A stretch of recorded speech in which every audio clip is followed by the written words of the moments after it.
Welcome to the Ship Happens podcast, a podcast about construction, education, and everything in between. I am your host, Joseph Garibaldi, and I invite you to take a listen to a new and exciting podcast about construction and teaching. Thank you, guys. What's going on, guys? Welcome to episode 7 of Chip Happens. I'm always blown away by the support. If you're listening to this right now, I want to thank you guys for supporting me. I finally did it. Started a Twitter, _Chip Happens. If you want to tweet me some questions, whatever, maybe I'll address them on here. I don't know. We're going to see how it works. I got a lot of support on my last one in my podcast about what's a brand or what's in a brand and what tools I use for a shop or starting a shop or a home, what tools you should buy. And I addressed a particular tool, or company I should say, known as Harbor Freight. And I want to spend the day talking about these tools and talking about who these tools are for and my own personal opinion about it. I want to give a disclaimer. If you are personally offended by the words I'm about to say, go find another podcast. I'm safe with saying that. Harbor Freight does not make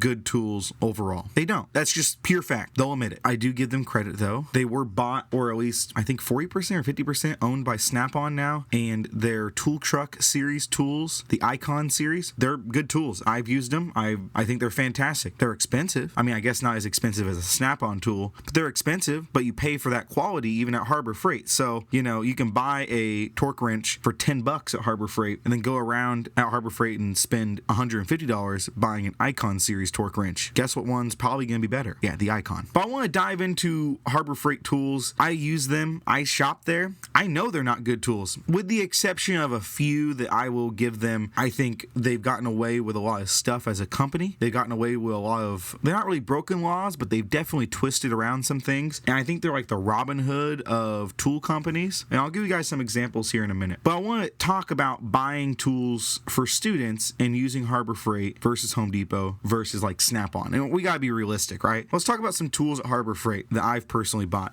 I can maybe count on 1 to 2 1 to 2 hands, hopefully not more than that. But I can probably tell you exactly how much stuff I buy from Harbor Freight. So I think their lights are fantastic. The Quantum series lights, absolutely fantastic. I think you're hard pressed to find a better lighting source than that. I would say their paintbrushes are good, but man, every time I use a paintbrush from them, part of the brush comes out, the little plastic brush piece, it always comes out onto my work, and I have to use my finger to like scrape it off of the work, and it's always a bad deal. Would not recommend paintbrushes from Harbor Freight. They are cheap though. I mean, they're like 10 cents, so that's cool. But the things I buy at Harbor Freight are all bulk items. I never really buy big items at Harbor Freight. There are a couple big items though that are worth mentioning. For example, their impact wrench, the air impact wrench, the earthquake, is fantastic. In fact, if you look at the test on it, it outperforms Snap-on. Crazy, right? For a tool that costs way less than Snap-on, 100% less almost. So that being said, Harbor Freight does make some good things. Another one would be that jack that they definitely stole from Snap-on, the little Daytona jack. There's no way, you cannot sit there and tell me that jack was not ripped off from Snap-on. No way. And Snap-on even sued them before this whole purchase thing went through. Snap-on even sued them, and they lost the lawsuit because they had a little loophole in that patent. So, being Harbor Freight, they utilized that and went and changed that. I own a few Harbor Freight tools myself, and I've been decently happy with them. I've owned a bunch that have broken. I've worked with a bunch. I worked with a boss who only bought Harbor Freight tools because in his mind it's just gonna break anyways, might as well buy a cheap one. You know how many times I was at Harbor Freight rebuying tools when you could have just bought one decent or good one and you would have been just fine? So when it comes to buying tools for students, and this goes for any class, if we're trying to give kids skills to use in the job, why not give them the tools they will see on a job site? It's very common in an auto shop. I know this because my grandparents own buildings that have auto shop. It's very common to see Daytona jacks in there. They're good jacks. They're cheap. They're fantastic. They're good quality. It's very common to see earthquake wrenches in there. They're very common. They're from Harbor Freight. What's not common is seeing anything Pittsburgh in there.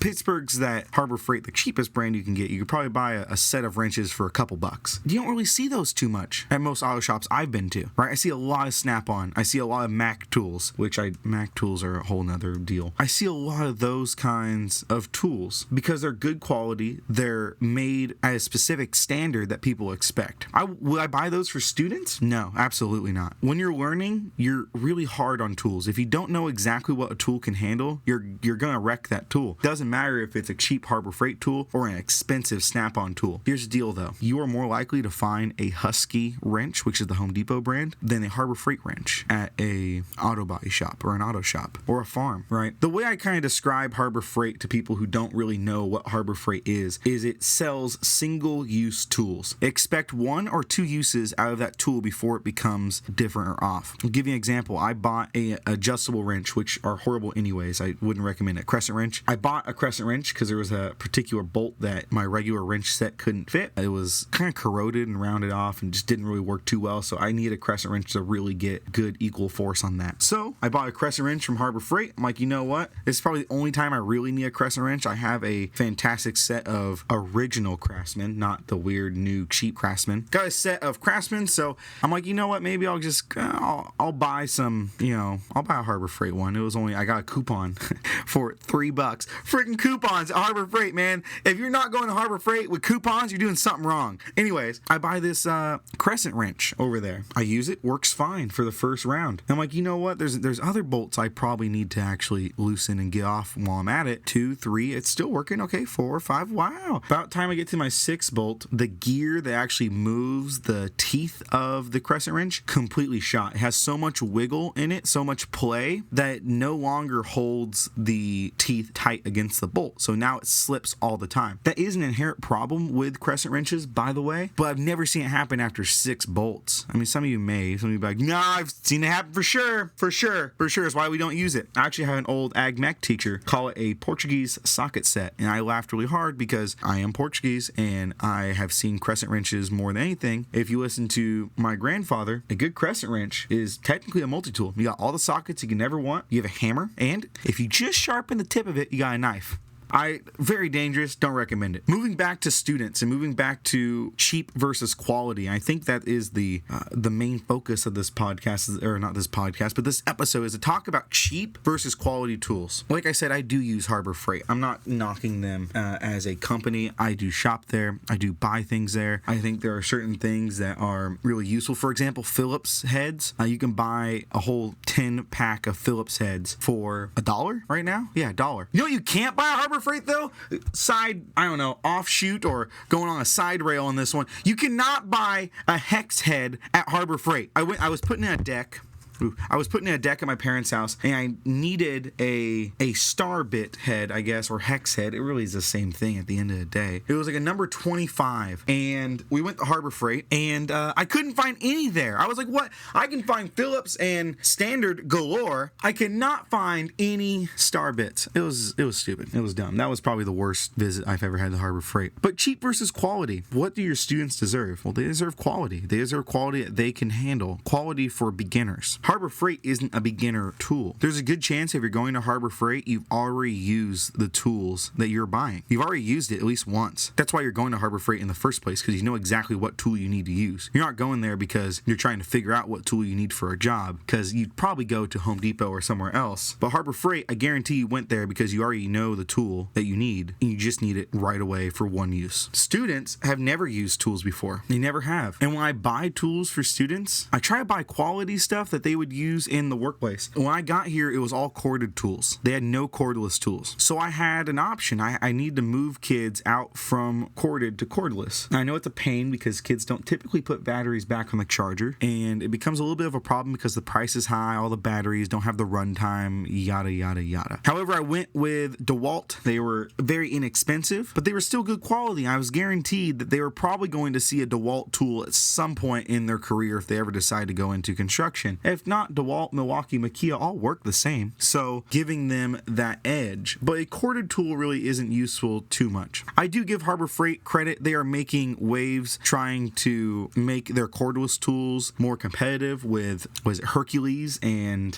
Baller? I don't even know. That one's not good. Buy Hercules. If you're gonna have to buy a cordless tool at Harbor Freight, just spend the money, get the Hercules. Just do yourself a favor. Whenever I think of Hercules, I'm always like thinking of the movie Hercules, and he's like, Hercules, Hercules. Buy Hercules. But cheap versus quality. Let's get back to that. So my district is Home Depot lovers. We have our own account. We are all set up, and that's totally fine. I'd rather it be Home Depot than Lowe's. I was at a previous district that only shopped at Lowe's, and it was hard to find good tools there because they didn't really sell good tools. They sold Metabo and they sold Cobalt, and they had some DeWalt stuff in Makita, but it wasn't really like their best stuff. All that stuff is at Home Depot. Oh, they had a Bosch too. Weird brand. Anyways, so we're at Home Depot. I love Home Depot. I spend hours there buying tools, looking at what my next step is for a particular tool. But when it comes down to buying tools for students, I don't buy the best thing. I have a Makita impact driver that's sitting in front of me. It's one I personally use when I show off projects because I'm going to be using that tool 6 times a day, and I'm going to use it the exact same time each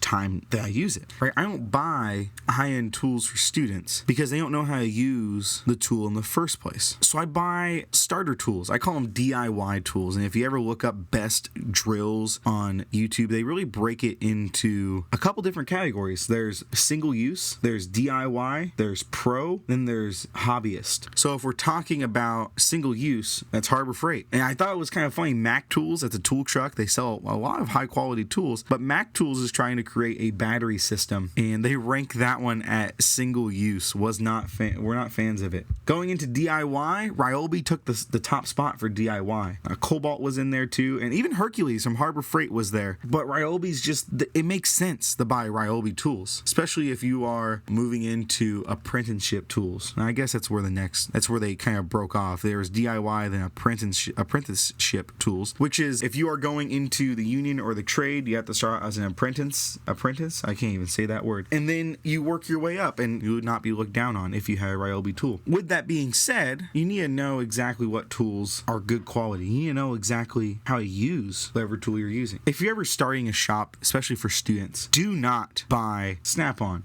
Do not buy Festool. Do not buy Mac Tools. I don't care what they're offering you, that tool will be destroyed in a year. And every time I say that, I always get this thing in the back of my head that I feel like some people that are listening to this are like screaming at their phone or just in general, being like, well, if they're going to be destroyed in a year, why not just buy Harbor Freight? Because, Ron, we don't use Harbor Freight tools in the industry. And if you do, if you ever are getting a home built or you have a contractor over or a plumber and they pull out a Harbor Freight tool, hire a new plumber. If you are going to do the work and you just need that tool for one use, buy a Harbor Freight tool. It's okay. It's okay. But in a professional atmosphere, you're going to be using those tools over and over and over again. Those tools are an extension of your main tool, which is your hands. Those tools are an extension of that. Make sure that your extensions are good quality and won't break on you. That being said, I've heard a lot of shop teachers say, I only buy Harbor Freight tools for my kids because they're just kids. They're just kids. They're the future, man. You can't just give the future cheap stuff. You're going to treat them cheap? Is that how you're going to value them? Is that what they're going to see when they leave your program? That's the value you placed in them? I understand that many districts don't have a lot of money to spend on tools. I completely get it. But don't do your kids like that. There are other better tools for the same price. Don't you think that Lowe's and Home Depot don't see that? That being said, please reevaluate how you view things. Understand if you buy a Harbor Freight tool, it's not going to be there forever. Understand that, yeah, there are some Harbor Freight tools that are fantastic tools. They're super good. There are some that are super bad. Why take that risk, though? Why take that risk? Thank you for coming to my TED Talk. No, I'm not done yet. I'm very passionate about tools and making sure my kids have the best possible tools that I can afford, that the school can afford, and that I can get my hands on. But I also have to be very realistic. If I am expecting my kids to enter this industry, I need to ensure that they're going to be trained up with the appropriate tools for the industry. That's my only job. That's the only thing I want to do. I care about my students. I care about what skills they leave my class with. I know you care about them too. But it's time we don't treat them like they're cheap. It's time that we view them with a little bit more value. And I think that when it comes to tools, it's a very tricky subject. It's a very hard road to walk. And I totally get that. Totally. But we need to make sure we're at least giving them the most tools possible to be successful. Now, after listening to this, you're like, this guy's crazy. I'm not going to listen to this dude. I'm going to go out and buy Harbor Freight tool. You have every right to do that. And you actually have my respect. I genuinely respect that. Just know you're doing your kids a disservice. Now, if I'm wrong, I'll take the angry tweets. You can tweet me now because I have a Twitter. I probably should have set up the Twitter like way after this episode, but treat your kids with more respect than that. They're not just kids, they're our future, and they deserve good stuff. They deserve good tools. Another Harbor Freight story. Last year we had a small engines teacher, great friend of mine. He's done some, he did some cool things. He really broke engines down into something that I didn't even think about, like a lot of labs and trials on gas, and it was kind of some cool stuff he was doing. It was a shame that COVID kind of cut off his flow, but I remember they bought a bunch of stuff and ordered stuff from Harbor Freight. It was a college teacher at the high school that bought all this stuff, and he bought a bunch of Harbor Freight things. And I was actually genuinely impressed by the quality of it was cherry pickers, engine stands. I was actually really impressed by the quality of those things. They weren't the most sturdy things in the world, but you know what? They would work, and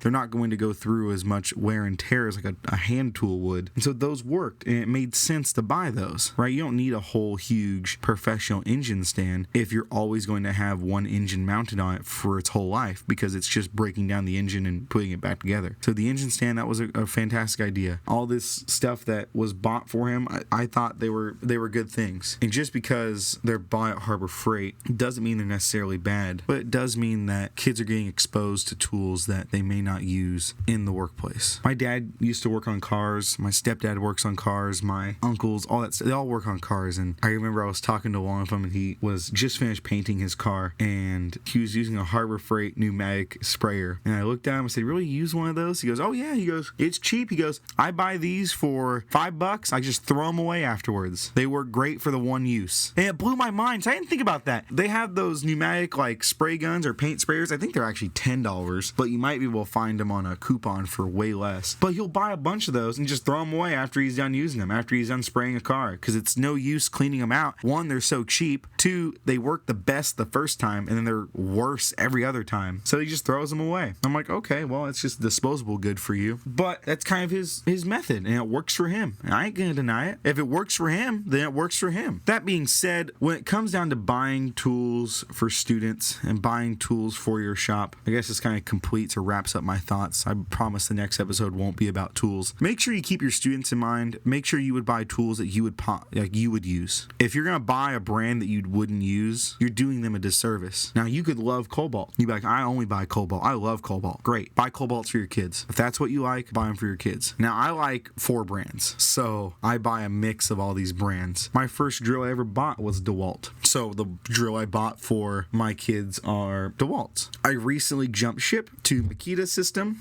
I thought they were fantastic. They're a little subcompact, the black ones. I thought that system is the absolute best Makita there is. I don't think there's a better one than that. So I jumped ship at home to those, and I bought a set for my advanced kids to kind of experiment and use. I have some Milwaukees. I think they're fantastic. I also have some Ryobis. I think they're fantastic. But those are the only ones that I would personally use, and so I bought them for my kids. If I'm not going to use the tool, then why am I making my kids use it? I'm not better than them. All right, like I said in I think my first episode or second, as a leader, I'm not doing the work. They're doing the work. I'm just sitting back. They get all the praise. So give them the tools to get the appropriate praise. If they're building bad projects, reevaluate your own method that you're teaching and reevaluate the tools you give them to succeed. If you're giving them bad tools, they're not going to succeed, or they will, but not to the level that you expect or everyone else expects. They need good tools. They need a good shop. They need a good teacher. If one of those 3 are off, just by a little bit, you're going to see a decrease in the quality of your projects. And that's a bad deal. We need to make sure our projects are solid, we make sure they're good, and we need to make sure that our kids are taken care of. Because for some of those kids, we're the only real home they got. For some of those kids, I'm the only real dad they have. And like my dad taught me how to use tools, I'm going to teach a kid how to use tools. My dad taught me his trade, so I'm going to teach a kid my trade. And that's my purpose in life. But you can't do that by cutting corners and buying cheap tools. You just can't. So don't do that. Be bigger, be better, buy good tools, buy realistic tools, be realistic, and enjoy the time you have with your kids, because in 4 years they'll be gone. Some of them might be gone even sooner. They might transfer out because you're using Harbor Freight tools. I'm just kidding.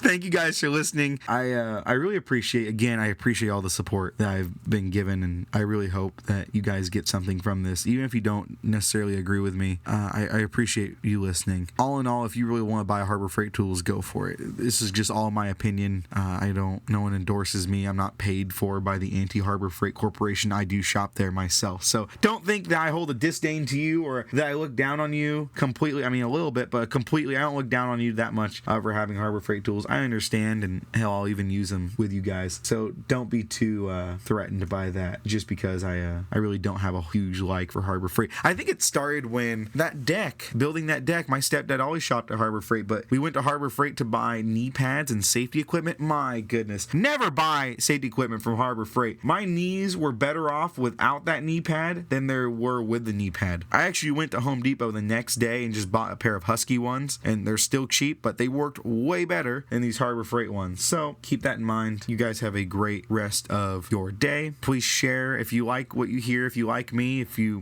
don't like this episode, you like all the rest. I promise you they won't be this divisive. Please share the podcast with your friends, and I really enjoy talking to you guys, even though there's no one in front of me. There's going to be some changes to the podcast coming soon. I'll probably outline those a little bit later. We have a few more episodes to get through, but there will be a little bit some changes to kind of gear a lot of stuff towards students. Some of you guys may be students listening to this and appreciate you listening to my opinions and how I view things. I remember I started this podcast as an extension of my classroom, as a way that you can understand the way I think and the way I teach. So I appreciate you guys going through that and listening to my talks. Hey, you guys have a good rest of your day. I will catch you guys in the next episode. Thank you all.